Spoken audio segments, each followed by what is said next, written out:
Hi, I'm Emily Yee. I'm a therapist and I work with gifted teenagers and their families. And today we're going to talk about one of my very favorite things to talk about, which is the bell curve of intelligence and trying to understand what it means to be gifted and what that pesky bell curve is all about. So if you can imagine, we'll use my outline as the bell curve of intelligence.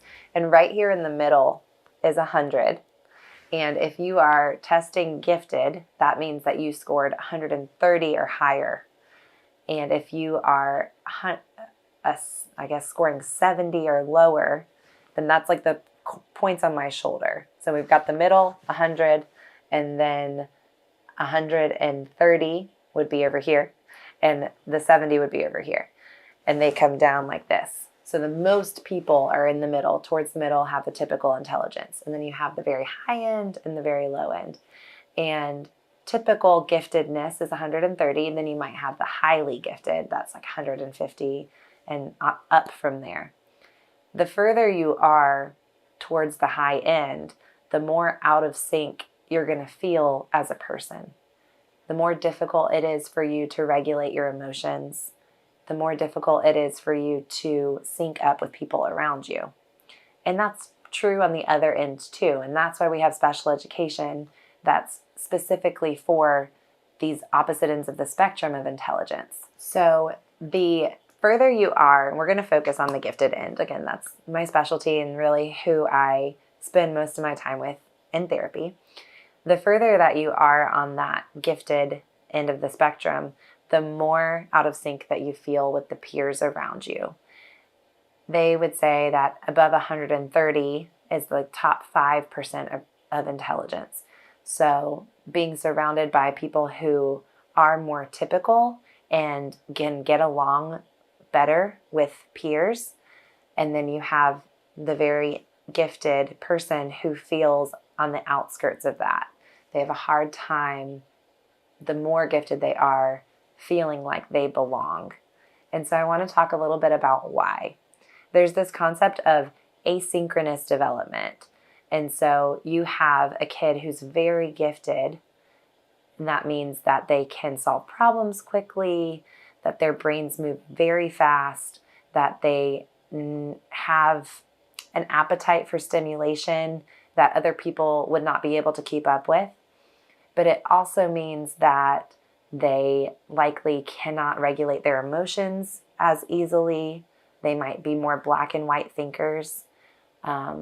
They probably, I like to tell my clients, it's like God doesn't play favorites. You don't just get everything. Okay, oh wow, you're much, you have a really high intelligence.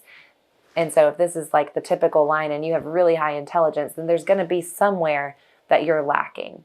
And a lot of times it's being able to regulate your emotions, or being able to read social cues, or being able to operate with your executive functioning on a high level, stay organized, do boring tasks like self-care.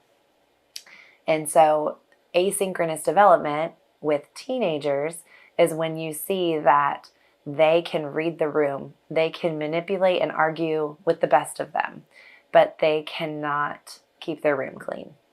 They cannot seem to hang up their towel after their shower.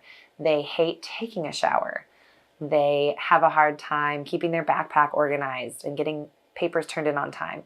They have no motivation to do the homework for the class where they just get the A, but they have to do the homework in order to get the real A on the report card. And so they just don't do it.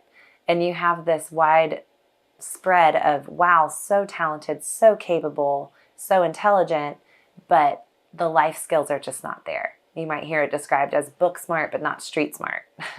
And so asynchronous development is something that makes it really hard to feel like you belong. And feeling like we belong is a big part of mental health.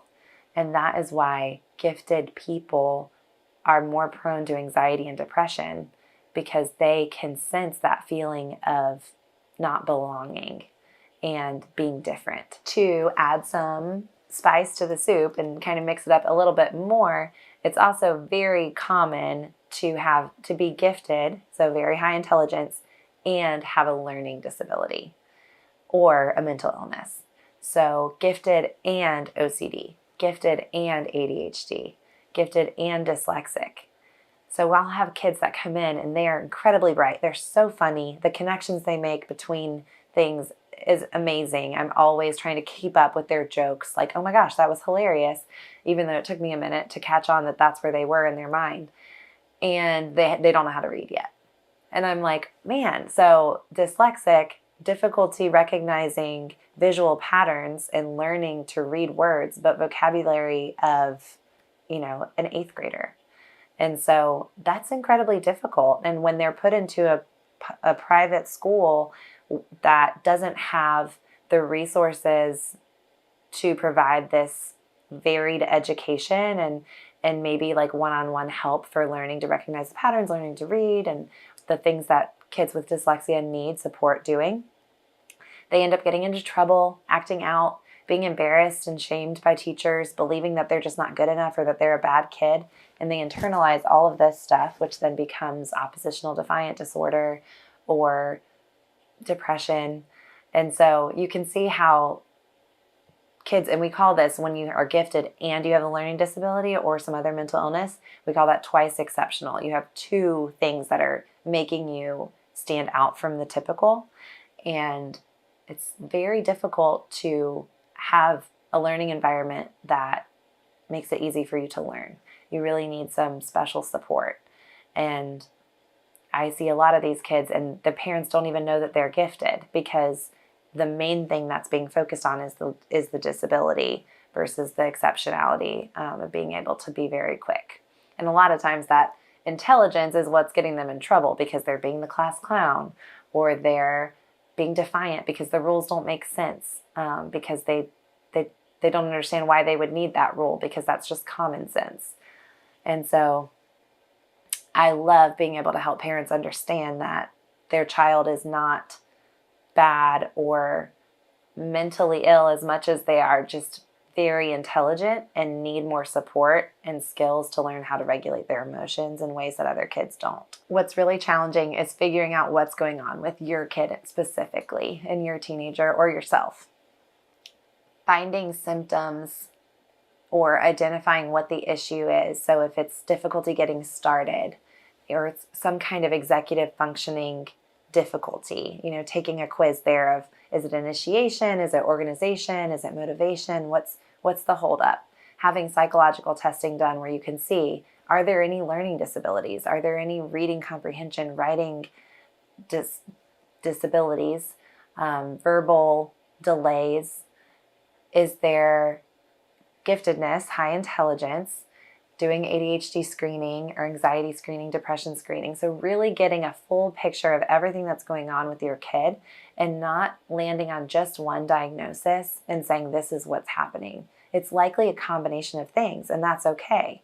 As long as we can understand the deficits and the strengths, we can start to build support around them and help them to be successful. So these kids really benefit from therapy because, as you can imagine, parents get pretty burned out. I like to tell parents, special needs, truly, they are requiring more support than most people would imagine. Usually gifted is something that parents are like, oh, you're so lucky. Your kid doesn't have to work very hard to get A's in elementary school. But there's not a lot of attention given to the needs that the child does have and the difficulties that these parents go through managing all their asynchronous development. So having a therapist on your team to encourage you and remind you that it's not that you're failing, it's that your kid is very intense and requires a lot of support, and it is exhausting. And then just being there to provide that unconditional positive support to your teen and to your kid. So they benefit from therapy. They benefit from learning things that are very interesting to them. If they have an overexcitability or a passion, focusing on that and allowing that to motivate them to do deep learning is going to be very helpful. So if they're super into writing, find a writing coach. Find a camp that specializes in that. If they're very into YouTube and making videos, let them learn all about production and dive deep into that. finding the thing that gets them going and pushing them into deep work in that area, even if it feels, or everybody else is saying around you, they're way too young for this, but they're doing it and they're doing it well. Allow that to be the engine that helps them to learn other things. Because it might be like pulling teeth to have a kid who loves reading, focusing on their math. But if we're talking about, okay, what if you wrote a book? What are you going to sell it for? And how are we going to work out this kind of business math? It can be a way to sneak that learning in. Lastly, movement breaks and play in general, finding places for them to engage in life in a way that allows them to relax. And it's not just full steam ahead and demands all the time because they have high potential.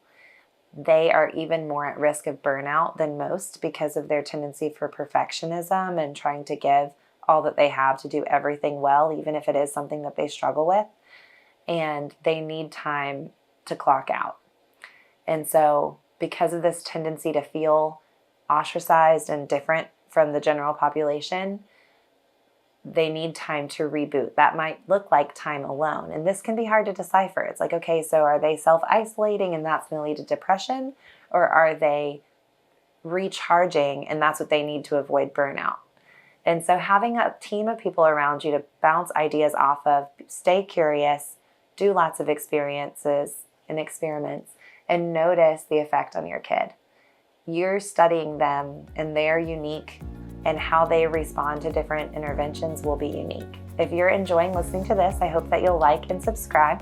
And I would love to work with you and your teen and your family. If you just click on the link below, you'll get more information from me.